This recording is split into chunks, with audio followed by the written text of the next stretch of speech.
Buenas noches. Mi nombre es Abelardo Arciniega Sánchez. Presentaré a continuación los elementos teóricos básicos de la teoría de Jean Piaget en lo que a desarrollo cognitivo se refiere, y en este caso en un espacio de análisis y de discusión crítica sobre su vigencia, sobre las principales limitaciones que presenta a la luz de las condiciones sociales, culturales y económicas de la actualidad más cercana, y naturalmente, y para el caso, una presentación de la perspectiva que desde el ámbito de la educación superior, que es más cercano, se puede entregar. Para el efecto, la teoría de Jean Piaget con respecto al constructivismo se centra en la idea de que el conocimiento es apropiado por cada individuo a través de la interacción con el entorno. Y en esto Piaget propuso que ese aprendizaje se da en etapas de desarrollo cognitivo desde el momento del nacimiento hasta la más adentrada juventud,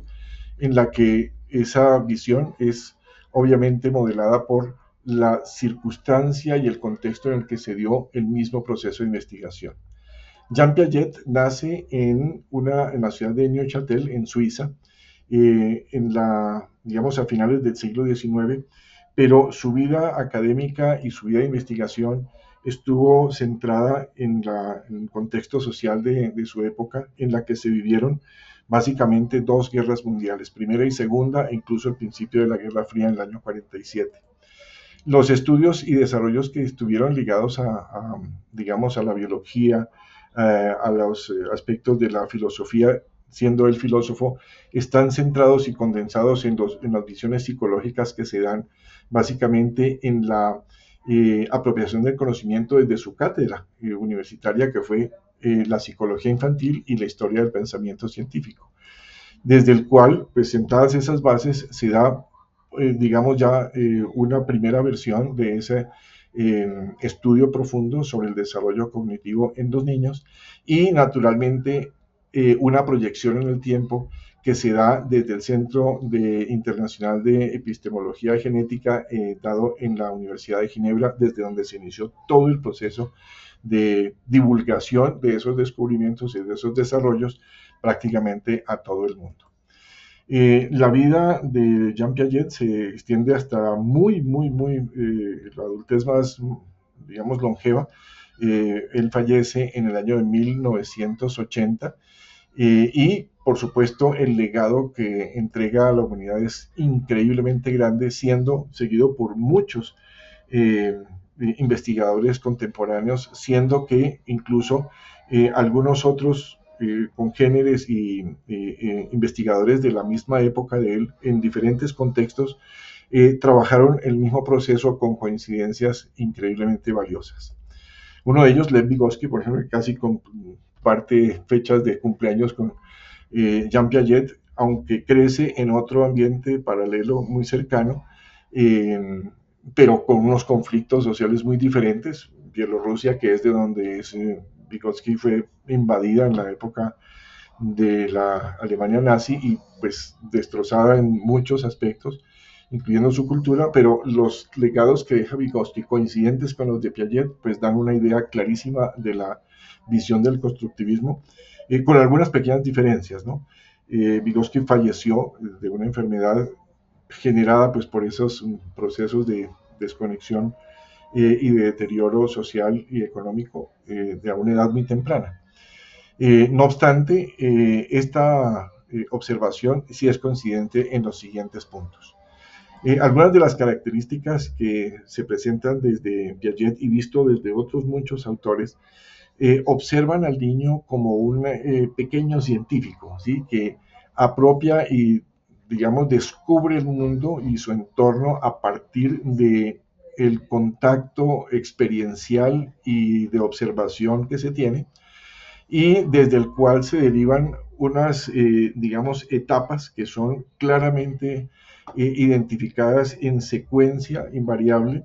como esquemas, ¿no es cierto?, que estructuran la mente del niño desde el punto de vista puramente,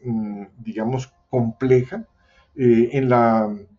construcción no solamente del concepto mismo, sino de todo lo que involucra la apropiación de ese nuevo conocimiento, de cada nueva experiencia, dentro de un proceso de, digamos, automotivación o motivación intrínseca, y que dentro de estas dos etapas que se llaman asimilación y acomodación, se establece un proceso continuo de nueva iniciativa y obviamente una nueva acomodación de ese nuevo concepto a los que ya se tienen. Ese proceso se da de una manera más condensada, pero siendo mediada siempre por una especie de nivel de equilibrio logrado en medio, en donde esos esquemas se construyen, se reconstruyen y se proyectan en el tiempo, ya no solamente a través de digamos, del crecimiento del niño, sino a lo largo de toda la vida en lo que se representa como el aprendizaje activo. Dentro de esas etapas del desarrollo cognitivo que propone Jean Piaget se identifican la primera etapa llamada sensoriomotora, que se da entre el momento del nacimiento y los 2 años de edad, variándose entre un individuo y otro muy poco, pero digamos generándose esa primera referencia de edad, en donde se conoce el mundo a través de los sentidos, ¿sí? De los sentidos básicos o externos, a partir de los cuales se obtiene una percepción y concepción de un mundo que permanece o existe, aunque no esté en contacto directo con los sentidos, ¿sí? Por ejemplo, con la vista, o que no se tenga en la vista. Y esa percepción pues se logra dentro de esa estructura mental que a partir de una segunda etapa, entre los 2 y los 7 años, llamada etapa de preoperación o etapa preoperacional, hace que dentro de otros esquemas de apertura al mundo, entre los cuales está vinculado el uso del lenguaje o la apropiación de los, digamos, modelos de demanda y recuperación de información a partir de los contactos que tiene con el entorno, particularmente de las personas que lo rodean, se generan pues apropiaciones de conocimiento un poco más profundos, pero que sí, digamos, dentro de una visión muy ligada a lo puramente, no sé si llamarlo como egocéntrico, sí genera en el niño pues ese nivel de apropiación, ¿no es cierto?, haciendo uso de esta nueva herramienta. Las etapas operacionales concretas que sean entre los 7 y los 11 años vinculan a una característica muy particular de proyección de los escenarios futuros que se dan a partir de la resolución de problemas muy concretos que se definen en términos de la observación, en la seriación, la cuantificación y la medición de los, digamos, fenómenos que se dan en el entorno y que establecen en el niño pues una manera de resolver los problemas fundamentados en cada nueva hipótesis y cada nueva consideración de realidad que proponen sus nuevos conocimientos. Una cuarta etapa que se da a partir de los 11 años y ya, digamos, proyectada a lo largo de la vida de un individuo, establece, digamos, en principio unas características de adolescencia, ¿no? Siendo donde se desarrolla ese pensamiento abstracto que involucra ya modelaciones de orden subjetiva, pero que proyectan claramente situaciones futuras en las que se pueden tomar elecciones conscientes con respecto a digamos, el desarrollo de ese evento y generalmente comparadas y concertadas en muchos casos con las personas o con ese ambiente de cercanía o de desarrollo próximo que se da en el individuo. Y que, insisto, a lo largo de la vida se puede dar en diferentes instancias, como el ámbito social, el ámbito laboral y otros ámbitos de trabajo colectivo que allí se presentan. Por lo tanto, en este concepto que se llama de adaptación inteligente y que se proyecta a lo largo de la vida, la teoría de Piaget pues genera y propone esas bases fundamentales de adaptación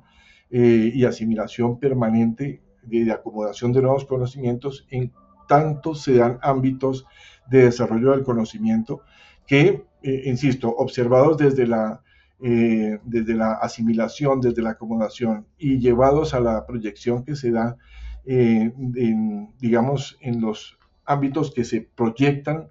como espacios de crecimiento e intercambio de información y de conocimiento, pues, digamos, se apropian más claramente en los ambientes de educación que establecen pues ámbitos que promueven esas mismas cuatro etapas de desarrollo cognitivo de los pequeños, de los infantes, digamos, al adulto, en todos sus procesos educativos. Las limitaciones del constructivismo son más bien instancias de profundización que se dan a lo largo del tiempo por cuanto haya variaciones en el contexto donde se dan esas nuevas experiencias.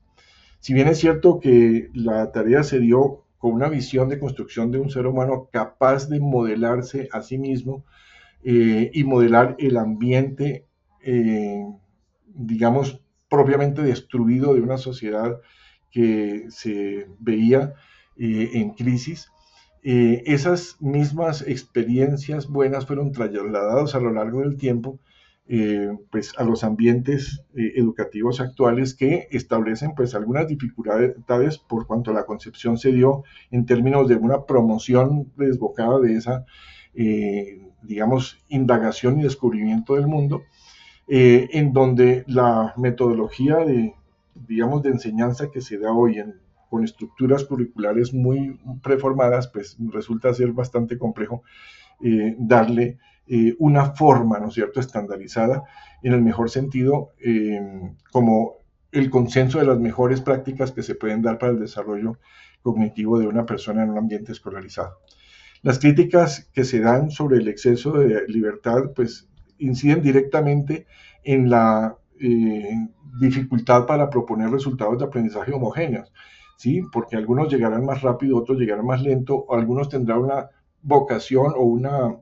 orientación, descubrimiento hacia un tema más que a otros, y esa dificultad para ubicar a una persona dentro de unos, digamos, canales o conductos o rutas de aprendizaje, resulta ser un poco más complejo. La primera falencia que se nota, digamos, no tanto falencia como dificultad, es que en los estudios de Piaget no se hace muy visible la participación del orientador, que trae, pues, obviamente, una fórmula, a veces intuitiva, otras veces muy estructurada, de entregar o facilitar la orientación para la apropiación del conocimiento en áreas muy concretas, ¿no es cierto?, del conocimiento que tiene objetivos, obviamente, de ejercicio profesional y eventualmente en contextos donde se requiere la sinergia con otras personas de otros ámbitos de conocimiento. Las dificultades para evaluar y para determinar en métricas muy concretas el logro de esos resultados de aprendizaje es otra complejidad difícil de abordar desde esa visión, pero que a lo largo del tiempo ha dado pues otros, digamos, fuentes de observación que hacen medible y cuantificable todo ese proceso evolutivo de los estudios. Una de las mediciones más complejas está dada en términos de la medición de los conocimientos, digamos, transversales, que por tratarse de ámbitos diferentes, épocas diferentes, contextos diferentes, en los que se presenta actualmente, digamos, y se da la educación escolarizada, pues hay ciertas incompatibilidades con los estándares educativos previstos incluso en programas que un estado o que diferentes estados proponen para el desarrollo de su propio capital humano. Las teorías que en general promueven el constructivismo, dadas en diferentes contextos y momentos de la historia, sí establecen coincidencias muy importantes, dadas por ejemplo en términos del socioconstructivismo, que es del propio Piaget, y por ejemplo el constructivismo social que proponía Lev Vygotsky, Bandura y otros autores que a lo largo y ancho del mundo han coincidido en esa, digamos, visión concreta de la participación del entorno social y comunicacional que se da con otras personas. Si bien es cierto que en términos del ejercicio pedagógico está Actualmente visualizada la apropiación del conocimiento centrado en el aprendiz, diría yo, es más importante o es más propicio establecer centrado en la comunicación o en la relación que se da desde la docencia o desde el docente con el aprendiz, de tal suerte que de ahí sí se puedan derivar procesos activos de aprendizaje o que son literalmente orientados a un objetivo específico, en donde se valoran mucho los conocimientos previos de ese estudiante para proyectar en mejor forma esos logros de aprendizaje,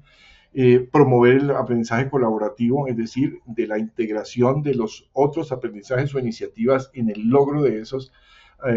objetivos de aprendizaje, y por supuesto establecer funciones y promociones de la reflexión crítica que se da frente a ese conocimiento apropiado. Y esa reflexión se da cuando existen los procesos de discusión y de intercambio de información o de experiencias con otros actores de la educación. En las aplicaciones más cercanas están, por ejemplo, los desarrollos de proyectos colaborativos, el desarrollo del análisis de casos, la microenseñanza y posteriormente los trabajos que se dan en equipos muy especializados en investigación y desarrollo de nuevo conocimiento. Para el caso del constructivismo pedagógico es un enfoque muy valioso que ha aportado esta teoría y en muchas contribuciones a lo largo de toda la historia reciente de la educación. Es esencial, naturalmente, reconocer que hay algunas limitaciones que no son otra cosa que invitaciones a promover el estudio profundo de cada elemento que los compone para, digamos, dar respuestas a esos desfases y, por supuesto, garantizar que esas apropiaciones del aprendizaje nutran no solamente a los estudiantes, sino también a los docentes.